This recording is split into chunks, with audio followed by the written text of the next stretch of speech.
"You're trespassing the domain of the six dwarfs," he said, signaling to the others to close in on the group. "Invaders get a beating." Sabrina watched as one of the little men slipped a set of brass knuckles on his hand. Granny stepped forward. "We're not here to invade your territory." A second dwarf clenched his fist. He had greasy little half spectacles on his nose. "These are our tunnels," he said. "We'll fight every one of you, chickadee." Mr. Kent growled.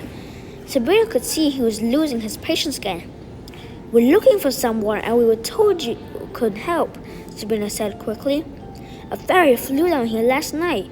We think he's hiding in the tunnels." "A fairy!" cried the dwarfs in horror. "No fairies in the subway. Your kind isn't welcome here." "We're not fairies," Daphne said.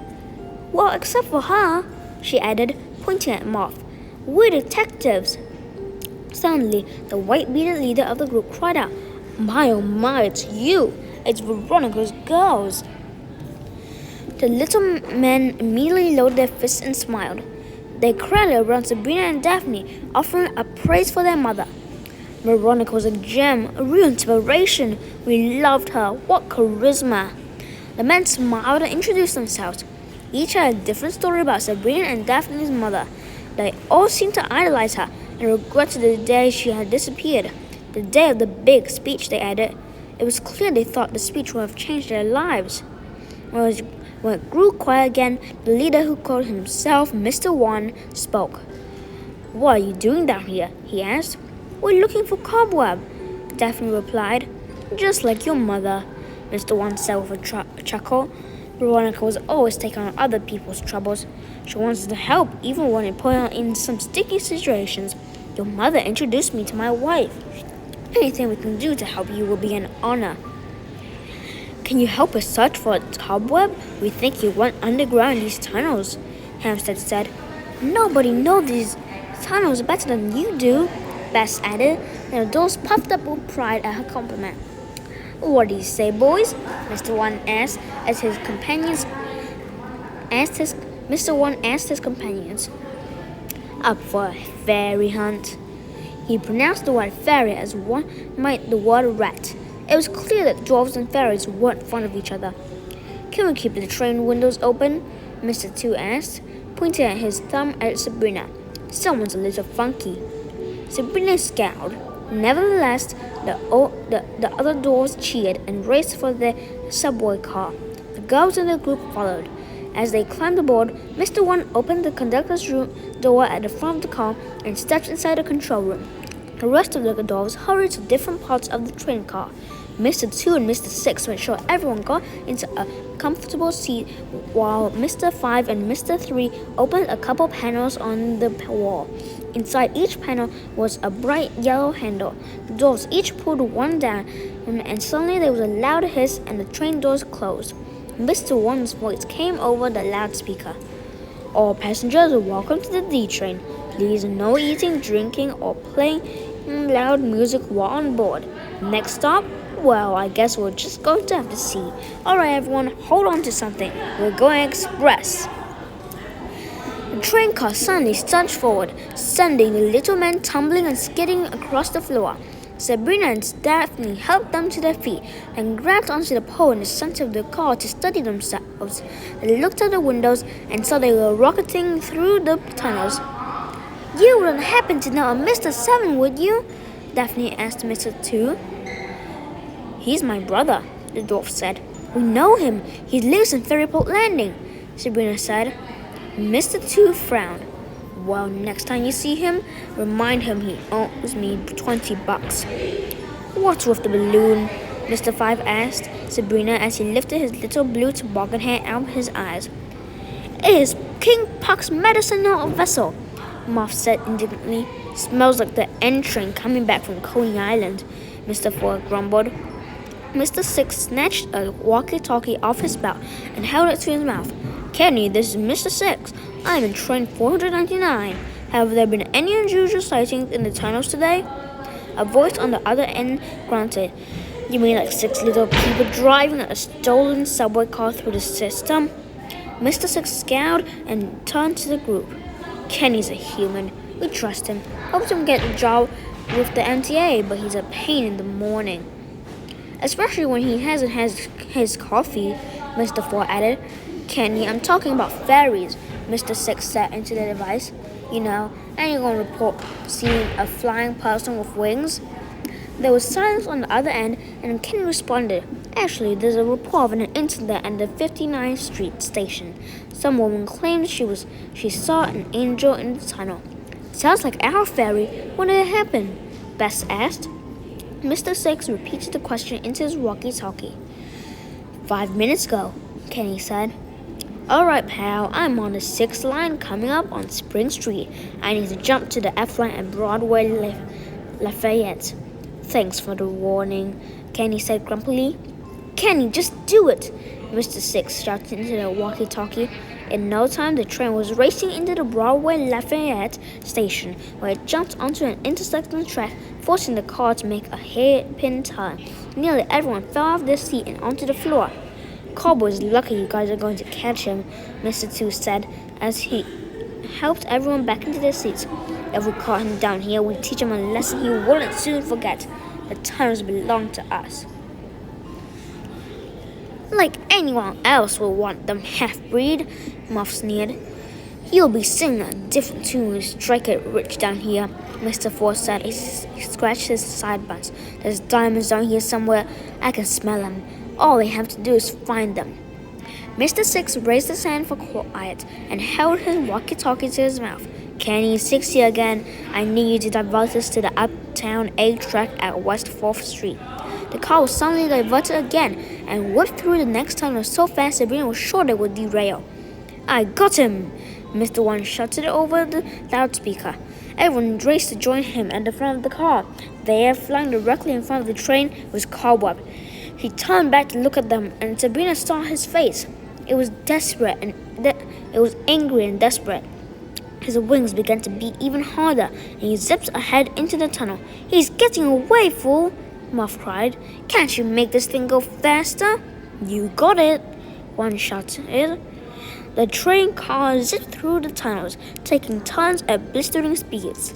It slammed through one station after another, blasting waiting passengers with wind that blew their newspapers and coffee cups out of their hands. All the time, Mr. 6 barked orders to Kenny on his walkie-talkie that sent the train jumping onto different lines. More than once, they nearly collided with another train. If the constant near crashes bothered the dwarves, they didn't show it. In fact, they seemed bored by the whole experience. Cobweb was almost impossible to catch. He could easily switch to a different tunnel or backtrack the way he came before the train car had a chance to maneuver. Still, the dwarves did a good job of keeping up. Just as they seemed almost on top of the ferry, there was a loud thump on the roof of the car. The dwarves looked at one another with serious expressions. What? Mr. Kenneth growled. Mr. 4 held his finger to the lips, urging him to be quiet. After a few seconds, there was another loud thump. Mr. 5 looked to the roof. Uh-oh. What uh-oh? Granny cried. Yahoos, 5 replied. Yahoos? What's a yahoo? Daphne asked. Dirty lunatics that keep invading our tunnels. Gulliver should have never brought them over here, Mr. 6 complained. You mean Gulliver? The Gulliver from Gulliver's Travels? Sabrina asked. The same. He felt sorry for the little heathens and tried to civilize them by bringing them to the United States. They took over the Bowery, were happy enough playing punk rock bands and working in coffee shops. You know, being worthless slackers. But now the neighborhood is taken over by boutiques and health food stores. So they're in search of new stuff and have been eyeing the tunnels all year. There was another loud thump, and one of the glass windows shattered. A thick, hairy hand reached into the car from outside. Mr. Swix swatted at it. Dirty, stinking slackers. Go find another neighborhood. Haven't you ever heard of Brooklyn? Then the entire train started rocking back and forth. Loud hooting and hollering could be heard, followed by more of the frighteningly pounding on the train. They're trying to derail us, Mr. 1 shouted from his conductor seat. If they keep rocking this train, we're going to jump right off the tracks and slam into the wall. That's bad, isn't it? Daphne asked the little man. They all nodded. I've got an idea, Mr. 2 said, but you're not going to like it. Let's slam on the brakes. The rest of the men stared at him. You're right, we don't like it, Mr. 6 said. We'll just derail ourselves. That's the idea, Mr. 2 cried. We whipped the car into South Ferry Station and slammed on the brakes. South Ferry is the end of the line, you imbecile, Mr. 5 shouted. If we can't stop, we'll crash. Even if we can't stop, the train will probably catch on fire, Mr. 3 cried. The brakes can't handle the strain. Another window shattered in the back of the train car. Mr. 2 shrugged. It doesn't look like we have much choice. We can slam into the wall and get mangled and twisted in metal, or save ourselves but possibly die a fiery death. You fools cannot be serious, Mr. Kenneth said, rising to his feet. Stop the train now and I will get out and take care of these little parasites. No can do, buddy, Mr. 6 said. We're in a tunnel and these tracks are electrified.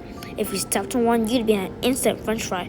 Grab onto something, people, Mr. 1 said over the loudspeaker. Sorry we don't have any seat belts. The dolls scurried over the seats and hugged them tightly. The girls and their friends looked at one another in disbelief. Mr. 6 shouted into his walkie-talkie. Kenny, we need you to clear the platform at South Ferry. There was a groan at the other end of the line. When? 2 minutes, Mr. 6 replied. 2 minutes? Just do it, Kenny. Daphne wrapped her arms around Granny Rhoda. Even in all the excitement, Sabrina felt stung that the little girl would turn to her grandmother instead of her sister, who had been there for her whole life. Now it was like Sabrina didn't even exist. South Ferry is the last and final stop on this train, Mr. 1 said over the loudspeaker. Then he raced out of the conductor's room, climbed up onto one of the seats, and reached for a red cord on the wall. A sign above it read, Emergency Brake. Mr. Hampstead wrapped his arms around Bess and pulled her to the floor. You gonna save my life again, cowboy? She said. Hampstead nodded. That's my job. I hope this holds, Mr. 6 shouted to the yahoos on the ceiling just as Mr. 1 pulled the brake cord. Chapter 7. A loud metallic screech filled the air. Sabrina was jolted forward but managed to grab the center pole as she soared past. Still, the forward momentum of the car nearly pulled Sabrina's arms out of their sockets. Just then, the darkness of the tunnels turned to light. Sabrina knew they had just entered South Ferry Station. She saw 3 yahoos with thick arms and legs tumble off the front of the train. They fell in horrible, bone-crunching fashion, but as black smoke began to fill the car, Sabrina wondered if the yahoos were the lucky ones. She could see flames and sparks outside as the car came to a hard, jerky stop. She heard feet racing up and down the car, and then the doors opened. Everyone off, one of the dwarfs shouted. Sabrina couldn't be sure which one it was through the smoke. This thing is going to go up in flames. Mr. 2 and Mr. 5 helped Sabrina to her feet and hurried her onto the station platform where everyone else was scattered. Puck's cocoon floated out of the car behind Sabrina. Muff grabbed the cocoon string and whirled around to confront the group. You lost Cobweb, you fools, she cried. Shut your trap, princess, Mr. 3 said. You're not so big that I can't push you over my knee. Sabrina had no time for their stupid argument. She hugged her sister. Are you okay? She didn't wait for an answer. Instead, she started examining the little girl's arms and legs for broken bones or cuts. I'm fine, Daphne said, irritated. She struggled out of Sabrina's embrace. Good, Sabrina said, as she pretended not to be hurt. She looked around the others. We're all safe now. Everything is going to be okay. We're out of danger.